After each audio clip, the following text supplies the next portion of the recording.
So hello friends, welcome back to my channel narration tube. और आज हम लोगों ने अब स्टोरीज तो बहुत सुन ली हैं, है ना। पर नाउ इट इज़ टाइम कि हम लोग एक बहुत ही इंटरेस्टिंग टॉपिक करें। और इस इंटरेस्टिंग टॉपिक का नाम है टेंसेस। हाँ, पता है टेंसेस बहुत डिफिकल्ट लगते हैं और बहुत सारे रूल्स हैं, पर इस चीज़ को आप मिक्सअप ना करें, इसलिए ही मैंने ये वीडियो बनाई है। और सबसे पहले आज हम लोग प्रेजेंट टेंस की स्टार्टिंग करने वाले हैं। मैंने इस वीडियो को पार्ट्स में डिवाइड करा है so that you guys find it easy to understand. तो आज हम लोग सबसे पहले प्रेजेंट टेंस की ही स्टार्टिंग करेंगे। उसके बाद हम लोग पास्ट और फ्यूचर की मेरी नेक्स्ट वीडियोस में देखेंगे। ओके, सो आई होप आप सभी को ये टॉपिक समझ आ जाए इस वीडियो को देखने के बाद। Okay, so I hope you enjoy it. हम लोग ने स्टार्टिंग कर दी है अपने चैप्टर की, अपने टॉपिक की, tenses. They seem a lot difficult but are really easy. जो हम सबको इतना डिफिकल्ट लगता है वो एक्चुअल में बहुत ज्यादा इजी होता है। अब ये कैसे, वो तो आपको आगे जब आप समझोगे तभी आपको पता चलेगा। तो आज हम लोग सबसे पहले इस वीडियो में प्रेजेंट टेंस को ही स्टडी करेंगे और उसे समझने की कोशिश करेंगे। Okay, so let's go. Yes, let's move to the another slide now. Tenses. We all really think that tenses are less grammar and more rules. But let us break the stereotype about them by learning about this topic in an easy and in an attractive manner. तो हम सबको को actual में लगता है कि tenses grammar तो कम है, रूल ज्यादा है। हाँ, शायद आपकी सोच सही होगी, बट जब आप इसे एक्शन में यानी कि ग्रामर में जब आप इसे यूज करते हैं ना, तो ये इंटरेस्टिंग बन जाता है और बहुत ज्यादा मजा भी आता है इन्हें करने में। तो अब हम लोगों को इस टॉपिक को समझने के लिए आगे भी बढ़ना पड़ेगा। So without any further ado, let's move to the next slide for more information. Keep learning, keep enjoying. हम लोग आ गए हैं प्रेजेंट टेंस पर। प्रेजेंट टेंस के जैसे हम सबको पता है आगे 4 और टाइप्स होते हैं। तो हम सबसे पहले उसके फर्स्ट फॉर्म को स्टडी करेंगे, which is simple present tense. Okay, अब सबसे पहले हम इसके यूजेस जान लेते हैं, उसके बाद हम लोग इसके रूल्स को स्टडी करेंगे। Okay, so this is used for daily habits, universal truths, exclamatory and imperative sentences. Okay, so this is used for daily habits. हमारी जो भी डेली रूटीन का काम है उन सबको डिनोट करने के लिए हम इसे यूज करते हैं। उसके बाद यूनिवर्सल ट्रूथ्स, जैसे कि जो यूनिवर्स के ट्रूथ्स है और जिन्हें हम कभी भी बदल नहीं सकते। Exclamatory and imperative sentences, exclamatory as in जो एक्सक्लामेशन के लिए यूज कर जाते हैं, और imperative for orders, request, etcetera etcetera. Okay, तो अब हम लोग इसके रूल की बिगनिंग करते हैं। द सिंपल प्रेजेंट और the present indefinite.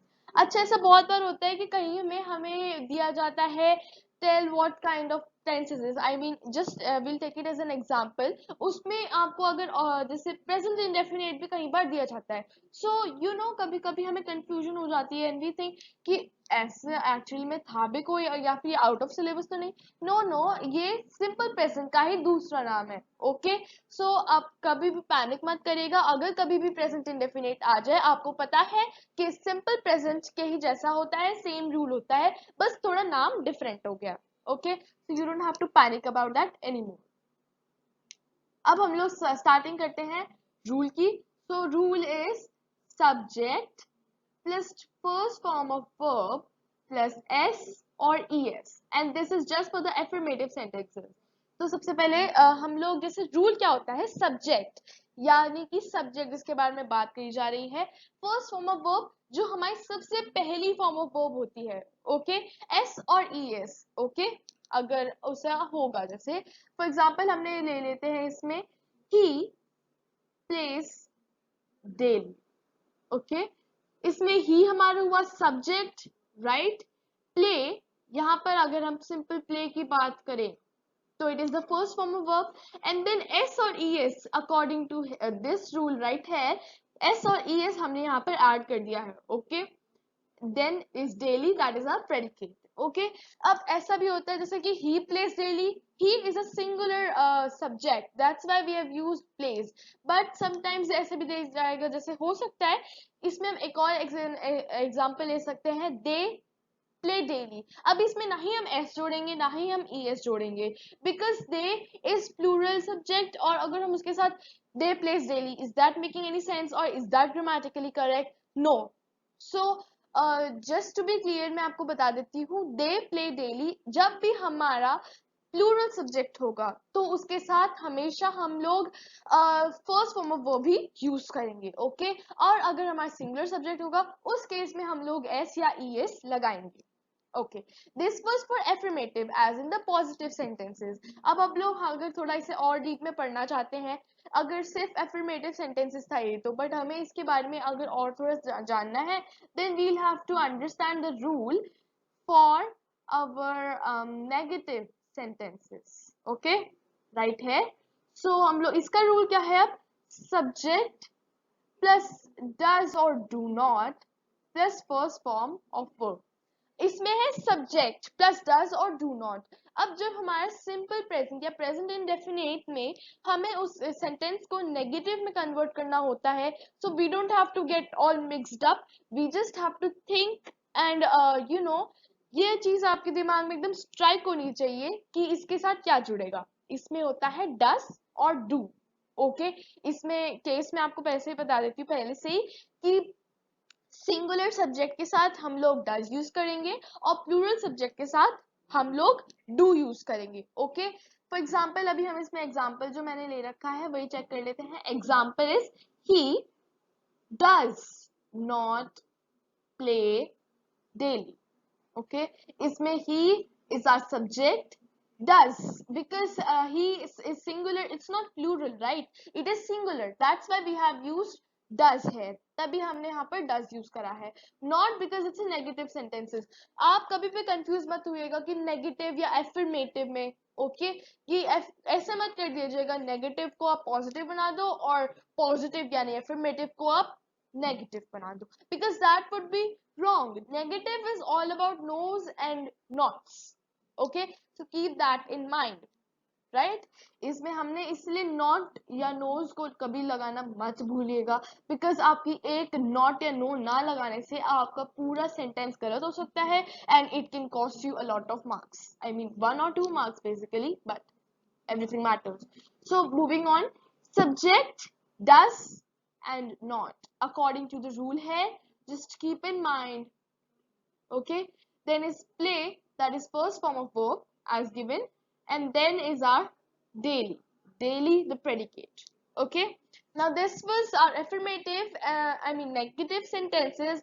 now we'll move for the rule of our interrogative sentences। इसमें क्या होता है, इसमें थोड़ी सी आपको वो लगेगी but it will get better, okay.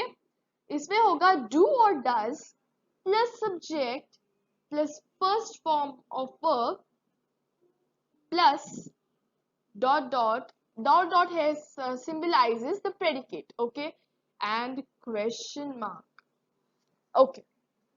तो इसमें हमारा रूल क्या है, डू और does plus subject plus first form of verb plus predicate and question mark. Interrogative sentences में आप क्वेश्चन मार्क लगाना मत भूलिएगा, बिकॉज अगर आप डॉट लगा देंगे एक्सक्लेमेटरी साइन लगा देंगे then that can cost you marks again, I'd say, okay। and that would be wrong grammatically as well, so let's not just look at from the point of view of a mark thing, but also from the point of view of basic grammar। इसमें example we can check it out. Does according to the rule सबसे पहले आएगा does, okay, remember that. Does और do as in जो भी आपका subject, इसमें confuse होने की बिल्कुल जरूरत नहीं है। सब्जेक्ट जैसे कि इसमें आप चेक कर सकते हैं इसमें ही है, तो आपका जो भी सेंटेंस है एक बार फिर चेक करिएगा कि उसमें क्या दे रखा है।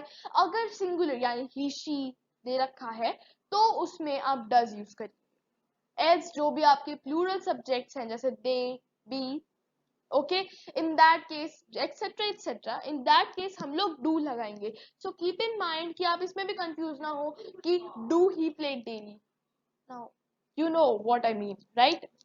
So does subject plus first form of verb that is play here, daily as in the predicate and question mark, Okay, so I hope these simple present tense आपको clear हो गए होंगे. So let's move to the another slide now. Let's go. So this is now the present tense का second form है हमारा present continuous tense. अब हम इसके uses जान लेते हैं. It is used for an action that is in progress, okay, to describe an action that is planned in future and to express disapproval of a persistent habit. Okay, तो इसका use क्या होता है? Present continuous, the name is self explanatory. Okay, action in progress, continuous as in जो चलता ही रहता है. ओके, एंड एक्शन इन प्रोग्रेस जो चल रहा है. तो डोंट गेट कंफ्यूज कि इसको हमें कहाँ यूज करना है. Keep in mind from the next time that present continuous से नेम इज सेल्फ एक्सप्लेनेटरी है, एक्शन इन प्रोग्रेस के लिए यूज कर सकता है. Action that is plan in future, जैसे कि अब हम प्लान इन फ्यूचर के लिए वैसे तो विल लगाते हैं, पर कहीं कहीं जगहों पर हम लोग प्रेजेंट कॉन्टिन्यूअस टेंस का भी यूज करते हैं. For example, he is leaving tomorrow. Okay, in that case also we have used a present continuous tense. Then to express disapproval of a persistent habit, disapproval as in she is watching TV for 5 hours now, whatever the time you'd like to take. Okay, but she is watching TV for 5 hours now, then this is a disapproval. अगर हम इसको expression में समझने की कोशिश करें तो एक तरीके से ये कोई कंप्लेंट हुआ या डिसअप्रूवल हुआ. ओके, तो अभी फिलहाल आप इनके रूल्स दिमाग में रखें. यूजेस आप जैसे जैसे रूल्स को अप्लाई करेंगे वैसे वैसे आपको समझ आई जाएंगे. ओके, सो अब हम लोग इसके रूल को एक बार देख लेते हैं. सबसे पहले rule for our affirmative sentences, इसका रूल होगा subject plus is am are plus first form of verb plus ing. Okay, subject, I guess we all are clear with that. Ismr plus first form of verb plus ing. Okay, इसमें हम लोग ismr use करेंगे. is for singular subjects, are for plural subjects and am for I. Okay, ये तो I guess basic है, तो आपको पता ही होगा, but I am telling you. Okay, first form of verb. Okay, and that is the ing thing. Okay, for example, here we'll take he, that is the subject, is our rule. Sleeping, isme sleep is our first form of verb as per the rule, and ing here is the ing part, then is the noun, that is the predicate. Okay, so I hope this will be clear to you, because जब आप लोग rules apply करना शुरू करेंगे then it will get like clear to you as you practice and practice. Then we'll move to the rule.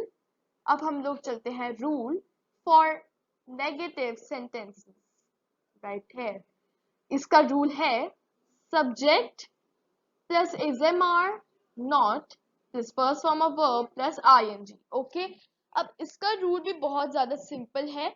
इसमें negative sentences में बस हमें क्या करना है? Negative is all about nos and nots, ये हमें पता है. बस हमें ismr के पास एक नॉट और जोड़ देना है. It's easy. ओके, सबसे पहले तो हमारा एफर्मेटिव वाला रूल, बट इजएमआर प्लस मत कर देना. Is am are not plus first form of verb plus ING. Okay, for example we'll refer here he is not. Okay, don't forget to apply not again. Then is the sleep, first form of ing, and then ing, then now. Okay, so now we'll I guess it is clear.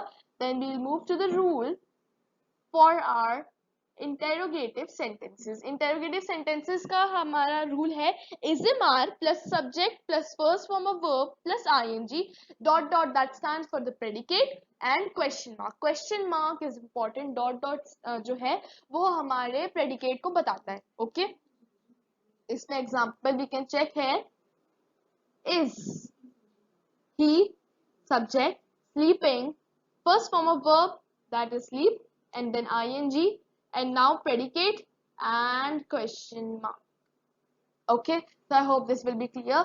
But इसमें आपको यही ध्यान रखना है, मैंने आपको बताया था कि हमें ismr किस तरीके से यूज करना है अगर इंटेरोगेटिव सेंटेंस हमें क्रिएट करना होगा. Okay, so I hope आपको present continuous भी समझ आ गया होगा. Let's move to our next form of tense, which is that is the present perfect tense. So let's refer to the uses once. It is used to express an action that is recently completed, okay, and with adverbs like often, already, etc. Okay, अब present tense का present perfect tense का use क्या है? इसका use होता है जो भी अभी एक्शन आपका रिसेंटली कंप्लीट हुआ है उसको डिनोट करता है, और जैसे कि कुछ एडवर्ब्स हो गए ऑलरेडी या ऑफन। ओके, इसमें हम इसका यूज करते हैं। अब हम इसके रूल्स जान लेते हैं। प्रेजेंट परफेक्ट टेंस का rule number 1 for our affirmative sentences. Okay, so it is subject plus has have plus third form of verb. इसका बहुत ही ज्यादा सिंपल रूल है, it's just subject, okay, plus has have. अब इसमें आपको कुछ भी फालतू का जोड़ने की जरूरत नहीं है, it's just कि आपको बस subject डालना है, has have डालना है और third form of verb, okay, भाई उसके बाद खत्म, and predicate as well, don't forget about that. ठीक है, अब हम लोग एग्जाम्पल को रेफर करते हैं एक बार। He is our subject, has यहाँ पर हमारा has have rule, okay, then slept ये हमारा थर्ड फॉर्म ऑफ वर्ब है, डोंट फॉरगेट अबाउट इट। इसमें आपको बेसिकली थोड़ा फॉर्म्स ऑफ वर्ब भी ध्यान रखने की जरूरत है, क्योंकि कई बार ऐसा होता है हम लोग कंफ्यूज हो जाते हैं, ओके, और इसमें कंफ्यूजन बिल्कुल वर्क नहीं करेगा, क्योंकि आपका फॉर्म ऑफ वर्ब भी बहुत ज्यादा मैटर करता है, वो रूल के अकॉर्डिंग गलत हो जाएगा। Okay, next we move to the predicate that is already. Okay, मैंने यहाँ पर एडवर्ब भी दिया है ताकि आपको कंफ्यूजन क्लियर हो जाए। Okay, now we'll move to the rule for our negative sentences. As I told you earlier, negative sentences are about no's and nots only. So इसमें भी हमारा यही आ जाएगा, subject plus has have, और has have के बाद बस not जुड़ जाएगा, plus third form of verb, उसके बाद आपका पूरा जो भी सेंटेंस है वो एफर्मेटिव की तरह चलेगा। बस नेगेटिव और एफर्मेटिव में डिफरेंस ये है कि आपका हैज हैव के बाद नॉट जुड़ जाएगा, और एफर्मेटिव में ऐसा नहीं होता, it's just goes has have only. Okay, example देख लेते हैं। He as subject, has not, okay, slept that is the third form of verb, and already are predicate or the adverb, just in case. Okay, now we'll move to the rule number 3, that is the final rule for our present perfect tense for interrogative sentences. इनका बहुत ज्यादा simple है, it's not so tough, blah blah blah blah blah. इसका है has have plus subject plus third form of verb dot dot that is predicate and question mark. Okay, example अब देखो, इसमें हमारा सबसे पहले हैज हैव प्लस सब्जेक्ट। आपको पता है कि आपको आइडेंटिफाई कैसे करना है कि हैज या हैव कैसे लगाना है। ओके, तो इसमें I explain the example directly है। Has rule, he that is the singular subject, singular के साथ हमेशा आता है हैज, प्लूरल के साथ आता है हमेशा have. Okay, then is the slept, that is the third form of verb, dot dot that is the predicate or the adverb, and then is a question mark. So I hope ये भी आपको समझ आ ही गया होगा। Let's move to the final tense. Okay, that is the present perfect continuous tense. Okay, so हम इसके uses देखते हैं। It is used for expressing an action which began sometime earlier in the past and is still continuing. अब इसमें आपको time में भी given.